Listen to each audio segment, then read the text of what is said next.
चुराते हैं तो सब लोग जानता है कि चुरा लेते हैं। दे द चुमा ये गोजान सैनिटाइजर लगा के, तो उसमें थोड़ा सा चेंज कर दिए कि दे द चुमा जान मुंह में सैनिटाइजर लगा के, बस इतना ही चेंज था। 18, 19, 20 में ढेर सारे गाने हिट हैं, जिसमें ज़्यादातर वो गाने चोरी के ही हैं। कहीं ना कहीं आप पुराने सिंगर हैं, तो लोग जो आजकल के सो कॉल बड़े स्टार हैं, जो कि आप भी जानते हैं, वो गाने चुराते हैं भोजपुरी इंडस्ट्री में, मतलब गाने चुरा के अपने गाने गा लेते हैं। कई सारे विवाद भी हैं, राइटर भी हैं, तो इसके ऊपर आप कुछ कहेंगे? इसके ऊपर अब देखिए, अभी हाल फिलहाल का चोरी का बात आया तो हाल फिलहाल का बता रहे हैं। एक मेरा एल्बम आया था, दे द चुमा सैनिटाइजर लगा के, सेम टाइटल, माने एल्बम का जो टाइटल था सेम टाइटल खेसारी लाल यादव का रिलीज हुआ था। एक हम ही सिंगर हैं कि हम किसी को गाली वाली नहीं देते हैं, ना किसी से सुनते हैं। लेकिन अगर वहीं अदर दूसरा कोई रहता लोग, मैं जैसे कि अब देखिए रहे हैं कि कोई किसी का गाना चुरा करके गा देता है, खूब गाली दो, लेकिन गाड़ी चुराने वाले को भी ये सोचना चाहिए कि देखिए छोटे कलाकार को भी मौका देना चाहिए।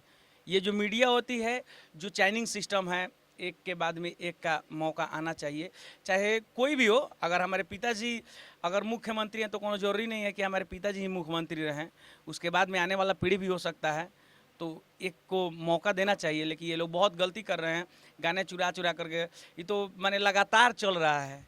नहीं, पूरा का पूरा एज इट इज गाना चुरा लिया गया था, या फिर कुछ धुन चेंज करके खेसारी जी ने गाया है, जो वेब पे रिलीज हुए? आई थिंक, जहाँ तक नॉलेज मेरे को है। जी जी, वेब पे रिलीज हुई थी। मेरे उनके रिलीज होने से पहले मेरा एक सप्ताह पहले ऑडियो रिलीज हो गया था। जिस दिन उनका वीडियो रिलीज हुआ, ऑडियो रिलीज हुआ, उसके एक दिन पहले मेरा वीडियो रिलीज हो गया था। बट बात यह है कि वो लोग बड़े स्टार हैं, उनकी वो बड़े कंपनी से रिलीज करते हैं, हम लोग का छोटा कंपनी से रिलीज हुआ था।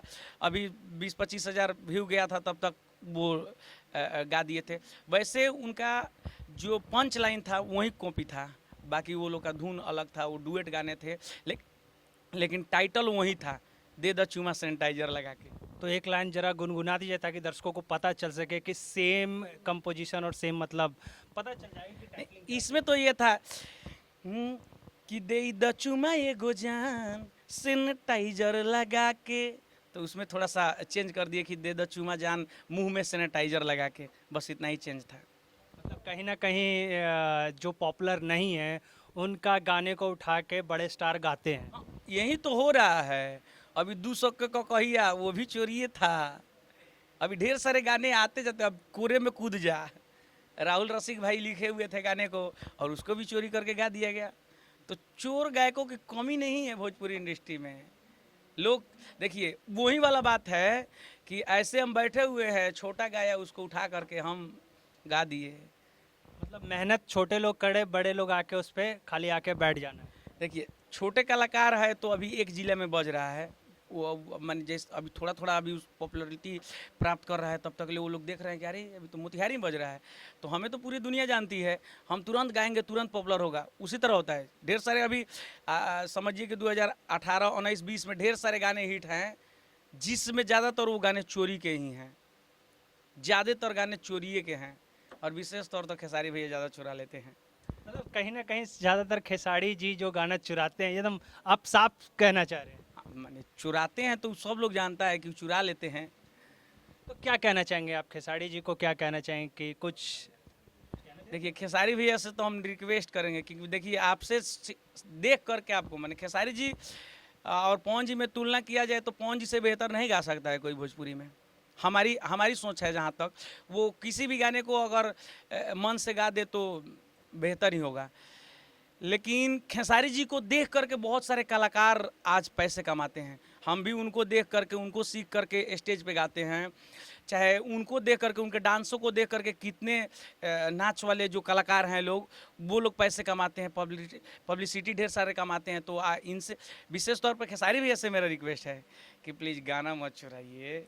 कोई बात। आप पहले ही सबका मैंने 10 तला मकान हौले ही है, तो नीचे झोपड़ियाँ तुरने की क्या ज़रूरत है? आप 10 तला में ही खुश रहिए ना। चलिए, कोई बात नहीं। तो आने वाले प्रोजेक्ट की बात करें तो लोकगीत के बाद, लोकगीत में कौन कौन से गाने आने वाले हैं, मतलब सावन के बाद? लोकगीत आएगा। एक एक मेरे बहुत ही मैंने अच्छे मित्र हैं, राहुल रसिक जी, जो एक गाना मेरा लिखे हुए थे, काफ़ी हिट हुआ था।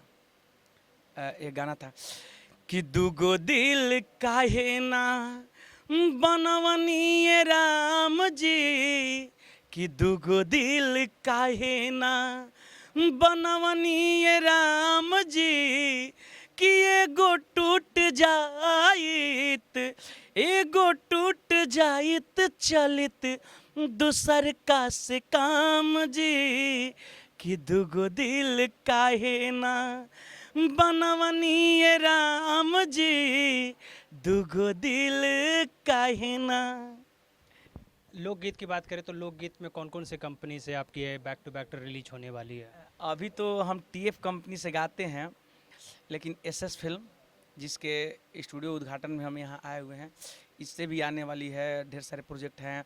उसके बाद में जिगर फिल्म से एक ठो चंदा कैसेट है। हम कहीं से बॉन्डेड नहीं हैं, हमें जो प्रोजेक्ट का पैसा मिलता है हम उसी के लिए गाते हैं। बहुत बहुत धन्यवाद। Thank you.